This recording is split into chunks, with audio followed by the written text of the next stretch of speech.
Tonight we have two of the most qualified contact lens specialists to address this important topic.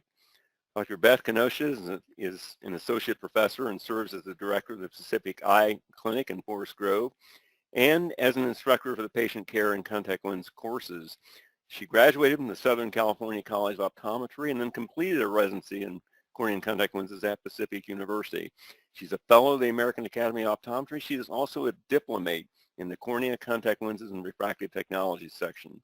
She's a 2011 recipient of the University Junior Faculty Award, and she's a member of the Contact Lens Assessment in Youth, or CLAY, research team studying the risk factors of soft contact lens wear in kids. Dr. Matt Lampa received his Doctor of Optometry degree from Pacific University College of Optometry. After graduation, he completed a residency in cornea and contact lenses at Pacific, where he is currently an assistant professor and is involved with specialty contact lens fitting, contact lens instruction, and clinical research. He's also served as a consulting and attending optometrist at the Portland VA Medical Center and as an associate in a private practice, Silver Falls Eye Care in Silverton, Oregon. If you have the opportunity to see him lecture on tonight's topic, you'll be in for a real treat. Speaking on the topic of custom soft lens update, please welcome Drs. Beth Kenosha and Matt Lampa. Thanks so much, Ed. So these are our disclosures. And tonight we hope to attempt to give you some updates on contact lens design and prescribing. There are many things that make a custom lens custom, from varying parameters in size, shape, and contact lens power. And we're going to run through this list here and kind of give some insights in terms of how we prescribe custom contact lenses and how they may benefit patients in your practice. So indications for custom soft lenses are, at least for us, are atypical corneal size. So whether it be a smaller than average cornea or a larger than average cornea, and we'll run through what we feel is an average size cornea. Also atypical refractive errors. So not only high or those patients with high astigmatism, but also those with a low astigmatism that may not meet the 0.075 that we see in off-the-rack or commodity lenses, but may benefit from having that low amount of cylinder corrected in their contact lens refractive error. We see a lot of different lenses for custom soft, or a lot of custom soft lenses for keratoconus, as well as post-trauma, maybe scarring that might have caused some irregularity to the front surface of the eye, as well as post-refractive, whether that be radial keratotomy or LASIK. And also we've had some cases where we fit smaller than average soft lenses for glaucoma to avoid interaction with filtering blood.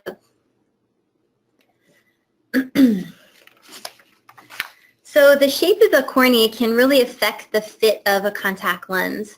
This was a study done by Graham Young that looked at the anatomical features that may contribute to the sagittal height of the cornea. And the sagittal height, how we think of it, is from the apex of the cornea down to a certain chord length. When we look at the different features that Dr. Young looked at, we see that corneal radius, or the curvature of the cornea, as well as corneal diameter, play a role in terms of the sagittal depth of the eye itself, or the cornea. In this case, we also see that corneal shape factor can also play a role, but in terms of parameters of a soft contact lens, we're going to focus mostly on corneal radius of curvature and corneal diameter. Another thing to point out is that corneal diameter plays the largest role in contribution to sagittal height. So not necessarily the curvature of the eye, but the overall diameter of the cornea may play the biggest role in determining what sagittal height you'll need for your contact lens. The two main ways that we can alter vary sagittal height is with a change in base curve or a change in diameter.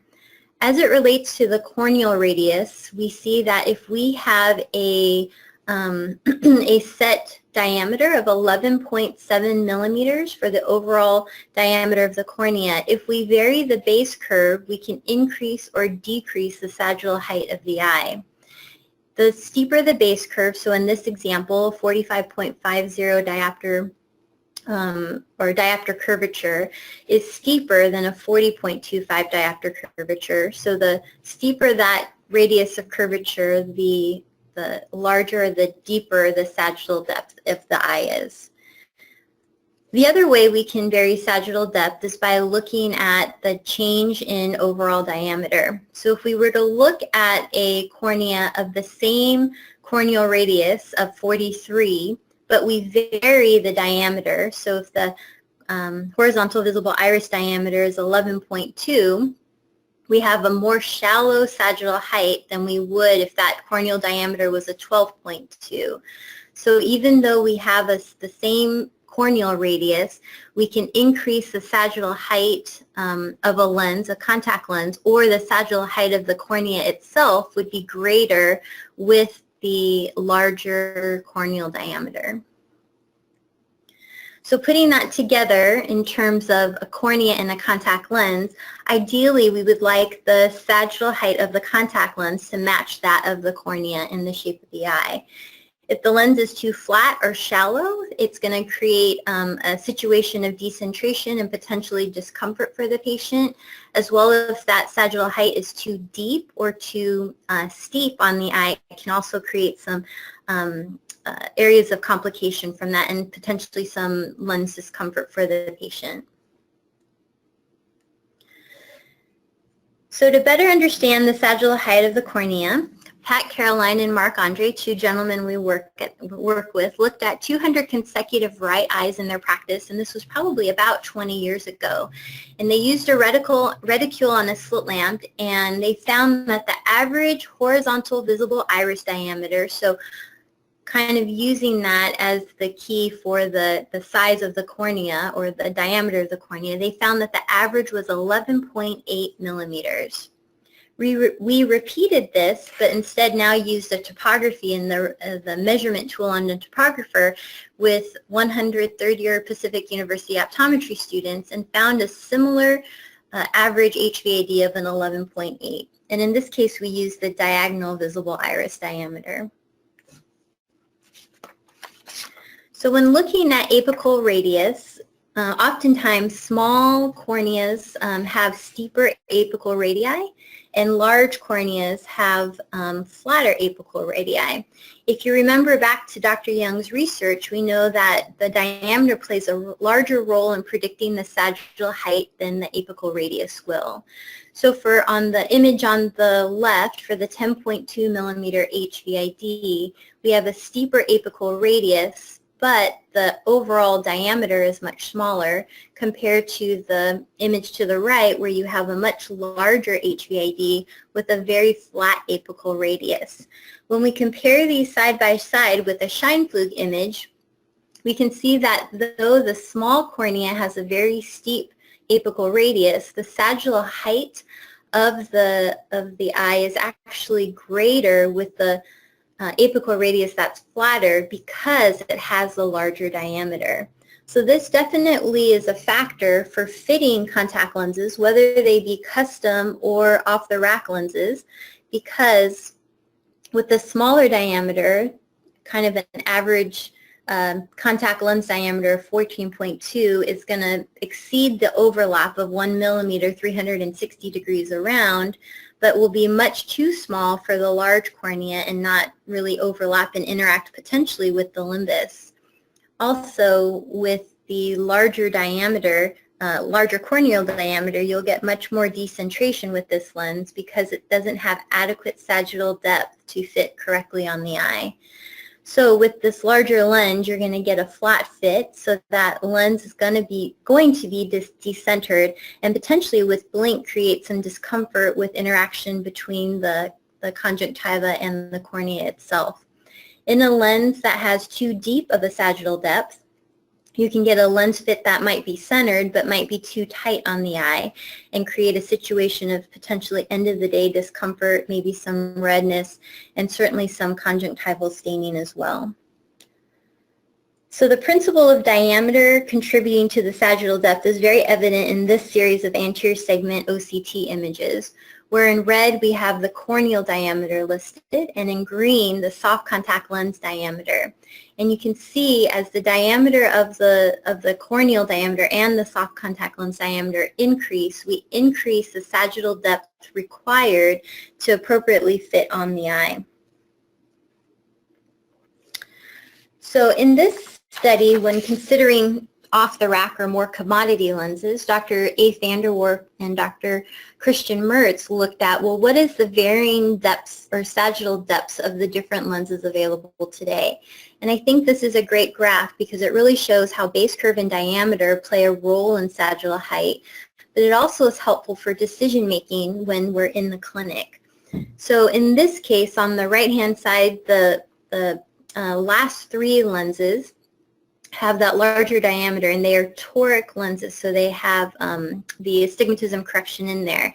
So this where you might have a patient who has 0.75 SIL, or maybe you're trying to make the decision of where to go with either a spherical or a toric lens. If they have a larger horizontal visible iris diameter of 11.8, you may want to veer on the side of going with that toric lens, partially for just to have the most appropriate fit. Conversely, if you have a patient who has a smaller HVID and might need a more shallow sagittal depth, but they do require a toric lens, potentially a toric lens with a 14.0 millimeter overall diameter might be more appropriately fit for this patient. To highlight that in the future, we may use sagittal depth to describe a flat or steep fitting characteristics of a lens, and not only base curve. Also, having a range of diameters might be helpful to fit patients, whether you're trying to achieve a steeper or a shallower fit. And those base curves should be constant on these lenses to avoid nullifying the depth change that you're making with increasing or decreasing the diameter. And then finally, to incorporate measuring the horizontal visible iris diameter, whether it be by a reticule, a topography, or some of the instruments or measurement tools they have nowadays for clinic, to get a feel for whether you would need a curvature or a diameter that would allow for greater or shallower sags with your either with your custom or your off-the-rack contact lenses.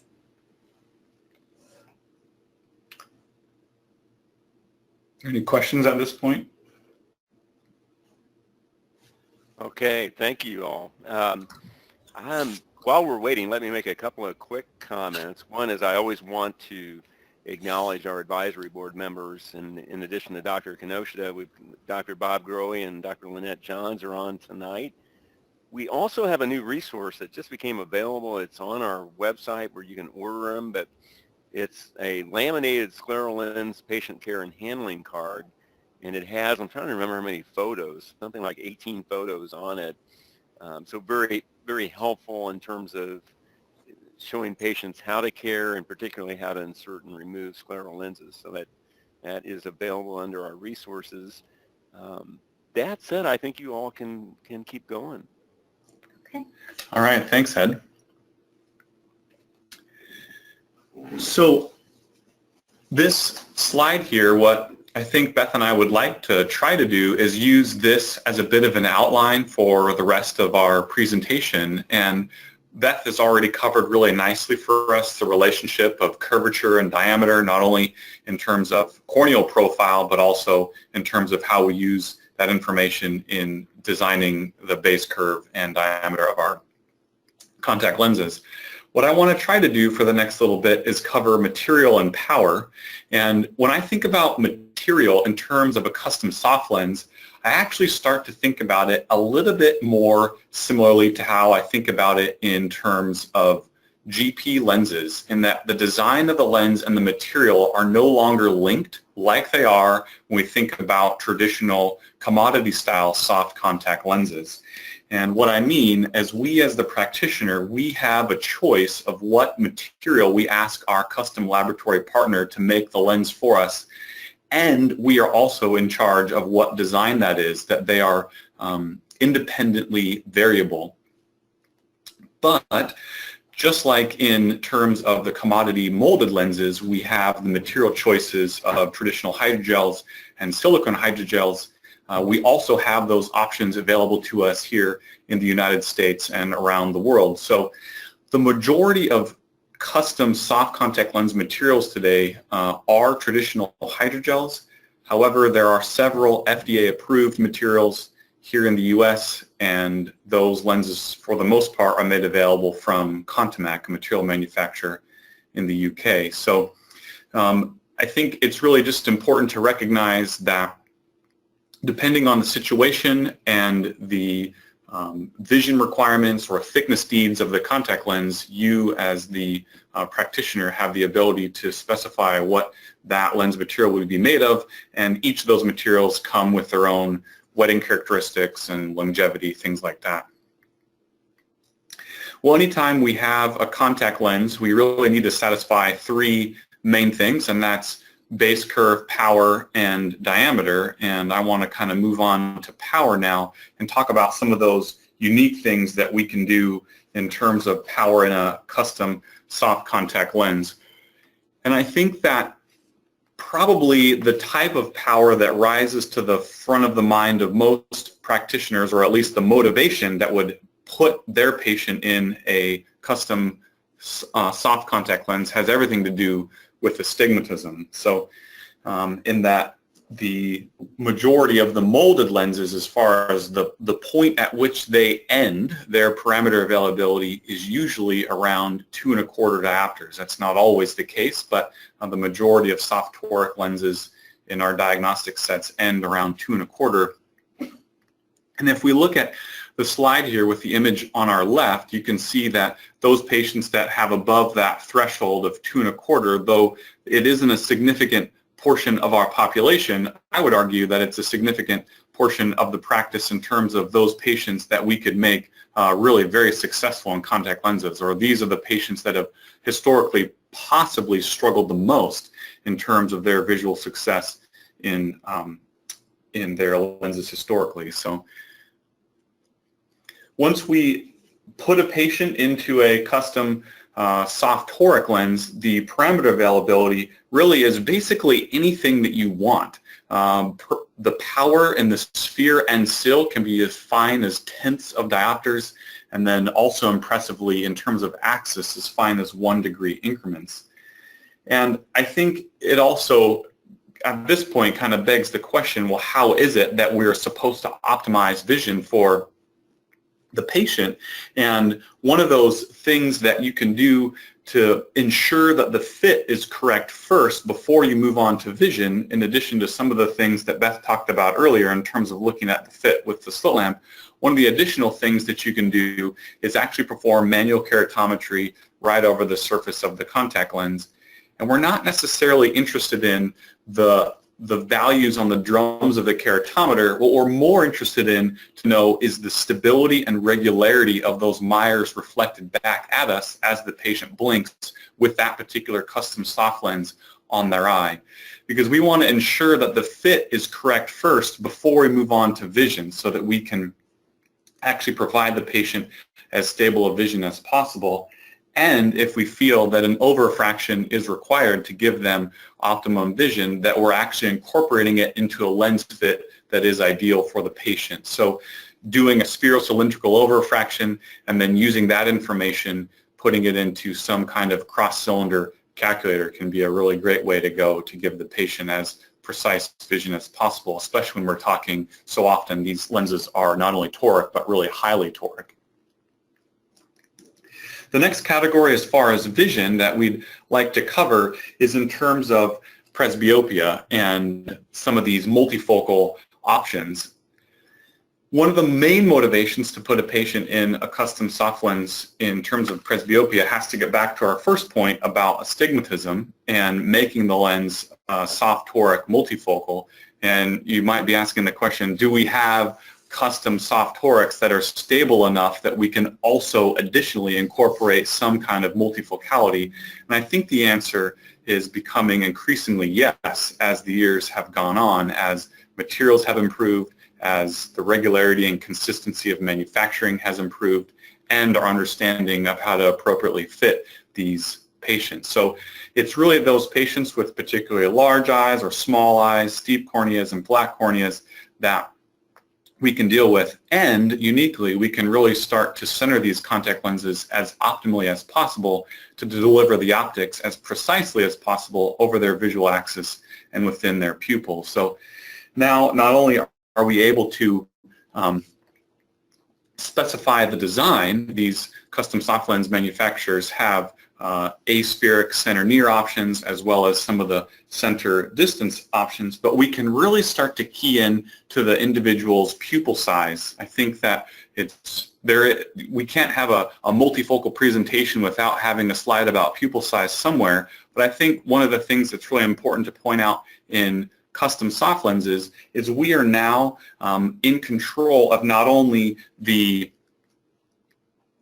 add power, we are also in control of the zone size that would be placed in the contact lens, and using the pupil size is a great motivation to do that. These images were all taken with the corneal topographer using an infrared light source, which overall wouldn't affect the pupil size all that much. Some topographers do have a bit of a flash to it, so do keep that in mind. I think the nice thing here, though, is you can get a really precise pupil measurement with the ruler that's built within the topographer. Same thing that we did in the study that Beth talked about earlier in terms of measuring visible iris diameter.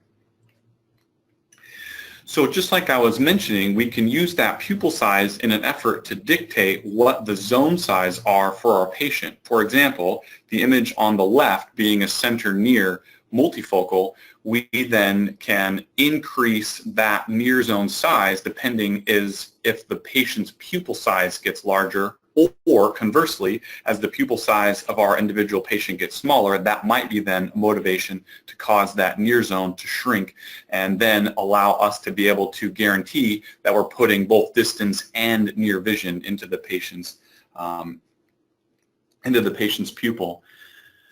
So one of the other questions is, do soft contact lenses actually center? And I think if we're really picky, the answer overall is kind of no, they don't. Commonly, soft contact lenses will tend to decenter in the temporal direction. It's a very similar finding that we see in our modern scleral lenses, but the question might then become is like, why? Why do they actually decenter temporally? And some of the work that we've done here at Pacific is done in an effort to answer this exact question. And as we look at an eye here taken with an anterior segment OCT, what we start to see in this eye is that nasally the sclera is actually a little bit higher than it is in the temporal direction. If we were to draw an imaginary line starting at the apex of the cornea and then allowing it to run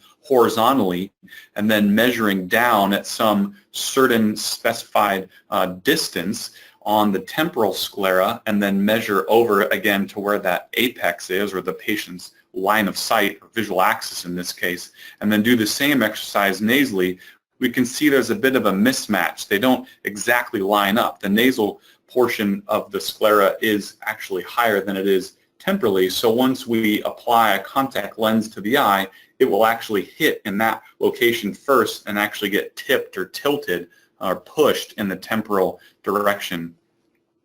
So if we were to actually theoretically drop down a contact lens as identified by the blue arc at the top of the screen, and if we were to drop this lens down onto the eye, what you can start to see is where this lens will actually land on the eye first.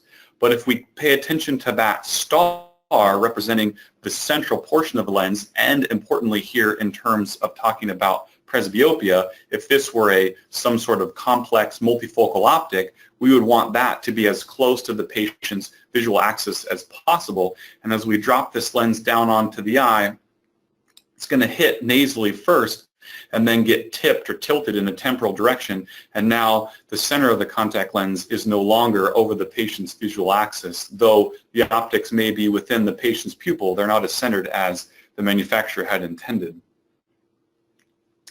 So one of the things that we're talking about here is this line of sight overall in individuals is a little bit nasal, but what we're saying here is that the optics get pushed in the temporal direction. one of the other findings is that our pupils are actually in the nasal direction as well. A lot of that information comes from the refractive surgery literature. So we really have kind of two choices here. We either ask our custom soft lens manufacturers to offset the optics, to kind of push the optics in the nasal direction, knowing that our lens will move temporally, or we ask the manufacturer to somehow decenter the lens in the nasal direction, which really just isn't possible. So we're kind of left with asking our custom lab partners to offset the optics, to kind of push those optics in the nasal direction. And surprisingly, there are manufacturers out there that do have the ability to do this.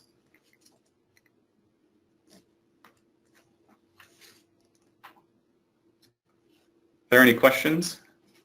Well, right now, Matt, there is not. I will say this is impressive work, and I think having seen you lecture a couple of times, and Beth's work and all the scientific presentations you two have combined with in your team with Pacific, and it's an outstanding team. I'm accustomed to really seeing the issues that we have to face with custom soft lenses and why they're so important, why we're really heading more and more in that direction where one size doesn't fit all. And by that, I don't mean strictly diameter, but you really are looking at a situation where today, in today's technology, and having OCTs and having topographers and being able to evaluate the cornea much more comprehensively than we used to, why not use these tools to be able to ensure that you get the best possible fit? And as we look at what's happening today, and I'll wear my AOA hat for a second, and the decision that came down in Texas from the Attorney General, where they actually fined 37 entities or companies for illegal contact lens sales. Hopefully that's a trend that we're being able to see, that you just can't, these just aren't entities that are non-medical devices. They are truly medical devices, and they, every day, we try to provide the best medical device for a patient we can, and their safety is everything to us. And what your webinar is telling us is that, yes, you need to look at as much information as you can before you make an educated decision. And with the tools we have available today, with GP lenses and with custom soft, there's a lot of great options that we can use today that we couldn't use yesterday. Why not use them? So with that, I'd say go on ahead. All right. Well said, Ed. So one of the things, just to piggyback on to what Matt was saying about that temporal decentration of the lens, is I really challenge everybody out there as they go forth and look at lenses in the clinic to really start paying attention to that temporal decentration, because I think once we saw that and started really looking at it, I would say there is a majority of patients who really do have this temporal decentration. And in the average spherical, maybe even astigmat wearer, it's not going to play a very big role. But in these multifocal patients, this might be the make or break in terms of the success that they have in contact lenses. So it is something, just a feather in the cap to these custom soft lens manufacturers, that they have figured out how to decenter some of these optics. So moving on, we are going to talk about optical zone, and this is something that I don't think I really thought about varying in a soft lens until I was presented with the option that it's possible. And I know it's something that we often do in GP lenses to help in situations of glare, or maybe the pupil is a little bit larger and we'd like to increase the optical zone for those reasons. But we had a patient come to our clinic and has a long history, a long diagnosis of retinitis pigmentosa, and he also has concurrent high myopia, and it was pathologically high in that he had all the retinal findings and the progression of the myopia throughout his life as well. He had tried both GPs and soft lenses in the past, but was very unsuccessful due to glare and halos, that we weren't really sure if that was related to RP and some kind of symptom to that, or if it was related to the refractive error and what we had put on the eyes. So his Ks were fairly steep, and his manifest refraction was high myope with astigmatism. And acuities were 2016, 2050, which were considered fairly good for how advanced of a stage he was with the RP. So he was not successful in GP lenses, and we did try larger diameter lenses with, probably 9.0 millimeter optical zones to help improve the vision. And what really keyed us in on the optical zone playing a role in that is that he noted that he could see the movement of the glare with the feeling of the lens movement. So we knew that it was something more than just the retinal image creating this effect from the RP. So we did refit him into a custom toric soft lens, thinking that, it would maybe inherently have a larger optical zone diameter. And he, did fairly well with it, but he still noted a lot of glare. So we were able to work with the lab and specify an even larger optical zone, and just kind of trying to problem solve and think out of the box a little bit with him. And we were able to come up with a final prescription with a 10.0 millimeter optical zone, which is huge. And he just reported so much better, crisper vision. 20/60 crisp, but he didn't have the glare and the other things that were contributing to some of his subjective worry with his visual quality. So kind of thinking back on this, we kept looking at his pupils and saying, they're not really bigger than average. They're pretty average. We don't really understand why he was, kind of complaining about this glare until we looked at his OCT images and looked really at the sagittal depth of his eye. And you can see he just had a really large sagittal depth. He had a large cornea. So our thought was that the peripheral rays were just coming in and creating this glare and distortion from hitting outside of the optical zone and creating a situation where internally he couldn't really synthesize, the images and things going on because of the situation with his retina. But there are also people in clinic who have this, they're seeing 20/15, but they keep telling you it's blurry, it's not clear, where potentially this could also be a problem versus a spherical or an aspheric curvature or aspheric to spherical powers on the lens as well. So there's a lot of different problem solving that can go on, but just to mention that optical zone may be contributing to some of the visual quality of your patient. So we're going to cover center thickness and designs together because a lot of the designs for keratoconus and reverse geometry lenses incorporate center thickness or an increase in center thickness to help mask some of the irregularity of the eye. For soft lenses for keratoconus, this is a huge part of our clinical practice where we get a lot of referrals from different practices in ophthalmology for those patients who are unsuccessful with GP lenses or want to try just a different alternative. Many manufacturers that have contact lenses for keratoconus will have fitting nomograms and fitting guides, but one of the things that we do here is we look at the mean K of the patient and we convert that into millimeters, and then we add 1 diopter to that. So in this example, you have a patient who has 54 diopters, which is 6.25 millimeters radius of curvature, by 55.5, which is 6.08 millimeters radius of curvature. You add those together, divide by 2 to get the mean K, and then you add 1 millimeter to that. So our initial base curve selections are many times based off of this nomogram, where we'll get an initial base curve or choose an initial base curve in the diagnostic set of 7.2 millimeters. There's a second curve related to this that needs to be specified, because generally in keratoconus it's affecting just kind of the central paracentral cornea, but the far periphery of the cornea and the sclera are oftentimes unaffected. So these can be fairly more regular curvatures and flatter curvatures than you would need for the very steep base curve of this contact lens. And then you can select an overall diameter based off of the HVID of the patient or on how much power prescription you're needing to stabilize in the lens itself.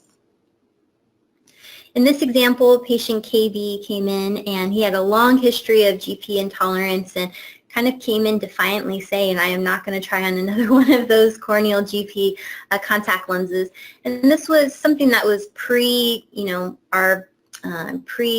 going into sclerals a bunch. So we definitely will try soft lenses and other options maybe before we go into fitting everyone into a scleral lens. So K's, he definitely had some steeper K's. Manifest was a little bit unusual for a patient with keratoconus in that he was hyperopic in one meridian and a little myopic in the other. And VAs through Manifest weren't the best. They were pretty reduced. So knowing that, we knew that we would have to apply some amount of center thickness to help mask some of that irregularity and hopefully improve the outcome of the vision of this patient. So we took his mean Ks and we came up with initial starting central base curves of 6.8 millimeters in the right eye and 7.9 in the left eye, and then also chose a fitting curve based off of our diagnostic set that still allowed about 1/4 to 1/2 millimeter of movement. And the amount of movement you would want in a lens is somewhat dependent on the lens design. So there's certain designs out there that will ask for 1 to 1 1/4 millimeter of movement. So be sure to look at those fitting guides to help determine what the most appropriate amount or fitting characteristics of the lens are for the patient. So these are the custom lenses that we ended up ordering. We went with an 8.9 millimeter fitting curve, which is flatter, a little bit flatter than or quite a bit flatter than the initial or the central base curves. And the over-refraction must be done with the contact lens on the eye of the center thickness that you're going to order. So though he was hyperopic in a meridian and myopic in another meridian, when we actually ordered the power of the contact lens, it's much different than the manifest refraction. And this is because the tear lens potentially will play a role, but also the center thickness is going to play a huge role in what the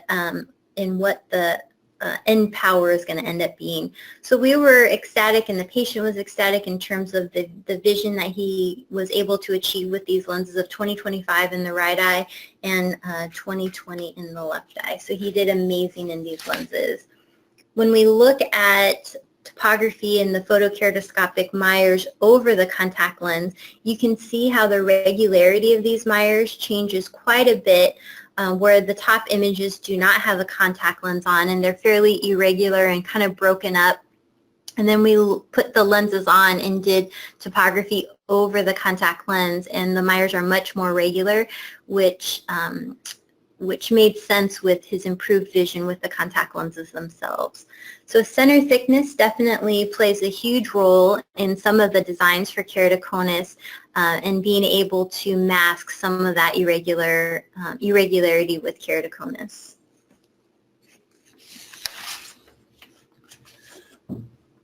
So Beth covered really nicely those highly prolate eyes that have keratoconus.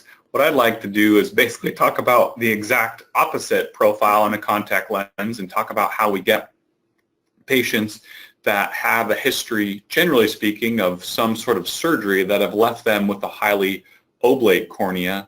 And once those patients have some kind of residual refractive error, that we may be motivated to attempt to take care of it in some of our off-the-shelf molded varieties of soft lenses.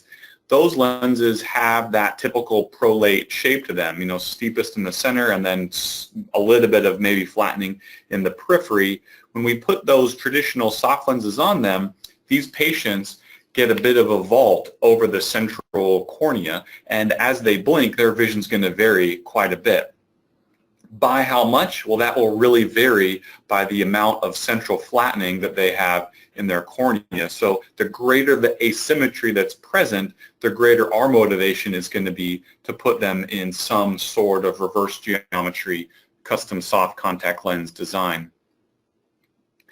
And here is an example of what a reverse geometry fitting set would look like, in that the flatter the central base curve, as we start at the top, it's going to flatten as we go down. Along with it, the power is going to increase in terms of plus, and that's just done in an effort to limit the amount of over-refraction that we get with our patients. But really what we're trying to do here is analyze in the center of the contact lens to make sure that we're free of any folds or bubbles, and then getting back to that concept that we talked a little bit earlier, performing manual keratometry right over the top of the contact lens. And what we're going to really hope for is that we have that nice, crisp, clean, and most importantly, consistent Myers as the patient blinks. And that's really going to be the key for us to know, is that lens vaulting up, kind of popping up and down as the patient blinks. So as long as it's not doing that, we should have crisp, clean Myers. And then out in the periphery, we should have a contact lens that has no edge lift, fluting, buckling, which should be free of all that, and then have good movement on blink, very similar to how other contact lenses would look. Because if we think about the curvature, the fit curve, if we back up one slide to our little diagnostic set, what we can see here is that fit curve is just left of some normal value, 8.6 in this example, because the patient's cornea is really unaffected by whatever they've had historically. Some surgical event, whether that was PRK or LASIK or some corneal transplant. So we just leave that of some normal value to land out on their peripheral cornea and out onto the sclera. And then diameter-wise, oftentimes these lenses end up needing to be toric just due to the amount of irregularity that's present in these corneas. So 14.5 is a very typical diameter just to hopefully ensure a little bit better stability for these patients that are needing those toric corrections. And then additionally here, in an effort to get a starting point on what power is the most appropriate, just like Beth mentioned with keratoconus, you want to actually perform the over-refraction over the top of the best fit, correct thickness contact lens that you feel like you want to have on their eye. So doing something like retinoscopy and then finally performing a spherocylindrical over-refraction and incorporating that into the contact lens is a great way to go. Well, I think really here what I want to say is that custom soft contact lenses can be a great way to increase the number of referrals in a practice, to differentiate you in terms of other practitioners in your area. But I also really think it's a nice way to differentiate yourself and increase referrals just in terms of the mind of the patient. Most of these patients that we've covered today are the ones that struggle the most in contact lenses. Particularly, they struggle the most in just off-the-shelf commodity soft lenses. And I guess I've jokingly said in the past is that you better make sure that you like the patient first, because as soon as you figure it out on some of these custom soft lenses, they're going to be yours forever. Which is a really huge honor for them to come in year after year, but it's also a huge honor for them to refer in their friends and family. It also, in terms of commodity lenses in comparison, in custom soft lenses, it kind of locks the patient into the practice a little bit. What Ed was talking about earlier and some of the struggles that the AOA is going through right now, this is just a great way to retain the patient in your practice, not only in terms of the exam, but in terms of ordering the contact lens through your office as well. And with that, I think we just really want to thank you all for your attention and turn it over to Dr. Bennett. Thank you, Matt. That was great. Really appreciated it. I want to remind everybody that this webinar, as with all of our webinars, will be posted and archived online if you ever want to come back and revisit some or all of it, really in a matter of days. Let me ask both of you, and we'll see if any questions come in. What do you? We've seen such advancements as you pointed out, really, in terms of high cylinder, and I go back to the days when the vision was somewhere between awful and horrible when you fit a soft toric on a high cylinder patient, and today it's so accurate and the optics are so good and the instrumentation is so advanced that it's really a blessing to have that option available for about anybody. And then, as you've also mentioned, the advancements in soft multifocal designs and in keratoconus, and having the availability of reverse geometry designs is really a tremendous blessing. So we've seen these advancements. What do you both think is out there in the years to come? What are we going to see in the next 1, 2, 3 years from now? I think in the 1, 2, 3 year mark, to your point about the multifocals and some of this decentration. I think that we'll be seeing some more of that. I think the other thing that we'll really start to see these custom soft lens manufacturers do for us is have us have a replacement schedule that's a little bit more on par with our with our molded variety lenses. You know, right now, most of these custom soft lenses that we've covered today are quarterly replacement, and there's definitely a move right now in these custom soft lens manufacturers to try to get that down more towards the monthly mark that we're used to seeing. I think we may see a little bit of innovation in terms of material science. We might start to see some additional custom soft lens materials available in the marketplace. And I think we'll also see some additional custom soft lenses for keratoconus enter the marketplace here coming up. But those are really the ones that the least that I see in the near term. Beth, any additional comments to that? No, I think, yeah, Matt covered that really well. And I think like you mentioned, the reproducibility of these lenses is just amazing and fantastic. And even with the silicone hydrogel material, which I hear is, can be sticky and difficult to work with and everything, we've just seen tremendous strides made in the reproducibility of these lenses. Good. Yes, that's really, and that should continue. There's no doubt that'll just continue to get better. I had a couple questions pertaining to labs, and you may not feel comfortable talking about specific labs. That's totally up to you. But one of the questions is, what's the process of ordering a custom soft lens, such as finding a lab, communicating with that lab, etc.? Yeah, I think that the custom soft lens labs that we have here in the U.S. would really welcome the opportunity to set up an account with you, and it would be, generally speaking, a fairly straightforward process. As far as ordering the contact lens, what is done initially is the lens, for the most part, now labs are going to vary a little bit on this, but they're going to send you an initial lens, and based on those things that Dr. Kenosha and I went through to allow you to order the initial contact lens. If, however, you feel that the contact lens should be remade in any one of the parameters, you do have the ability to do that. Most of them work on a 90-day warranty period. Some of the manufacturers will ask you to return the lens. Others will not ask you to return the contact lens, and then you are allowed to order and then reorder those lenses in that 90-day warranty period. Once you and the patient are happy, that last best pair of custom soft lenses serves as the patient's first 3-month supply, and then that custom soft lens lab will send you the remaining 3 pairs of lenses to round out the year's supply.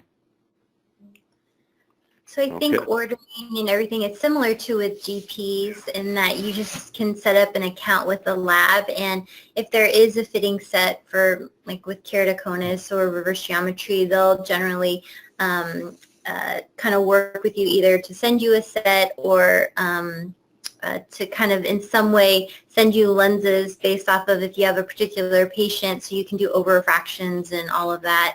There's some good labs that have websites available that will actually have fitting calculators that can be used, or they'll have physical nomograms that can be used based off of your patient's Ks or HVADs or different things.